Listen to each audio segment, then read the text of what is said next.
Jack, current thoughts on approaching a peak week for a first-time competitor. So, you're lean. You know, Jack, you are lean. You are ready. You're going to be ready come peak week. So, in that moment, we want to use both gathered data from Refeeds, which you've been doing, which is great, to realise and understand at which point glycogen is maximally assimilated and we're not seeing any excessive water retention or spill in the physique.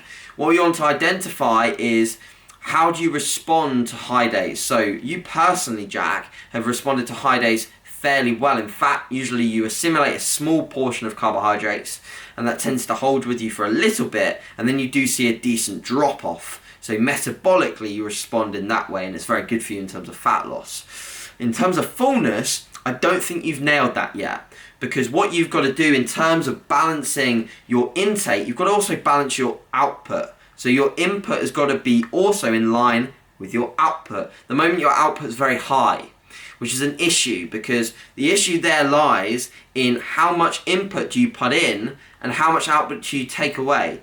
So when you're loading, how high do you go on carbs and how much do you pull back your steps and cardio?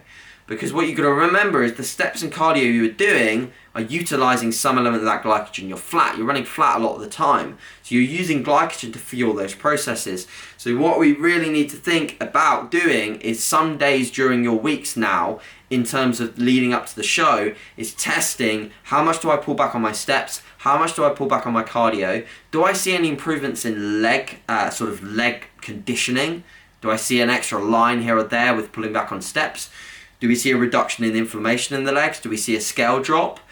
All of this data you need to start accruing, because there's something that I wish that I did more, is back off on my expenditure to see as to which I could refill in glycogen, get a good full look, and also achieve some more separation, especially in the legs, which are going to be very sore, very inflamed from all the steps and all the cardio that you've been doing.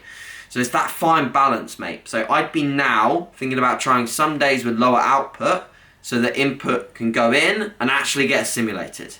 So you can actually see as to how you're looking when you are full. Because I don't think you've ever been full for a while now. So that's the balance that you've got to try and achieve. That won't disrupt fat loss too much because it's one day. And then from that you can start to take data as to whether you want to slowly bring up carbs. I think for your first show, in all honesty, you'll probably have some sort of a backload peak.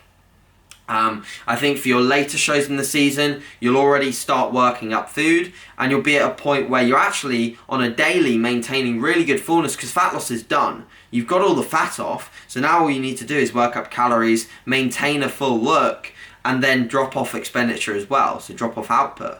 And then input, output are in a really good spot and you can just roll through shows and increase food when you need to, comparative to performance and how you're looking.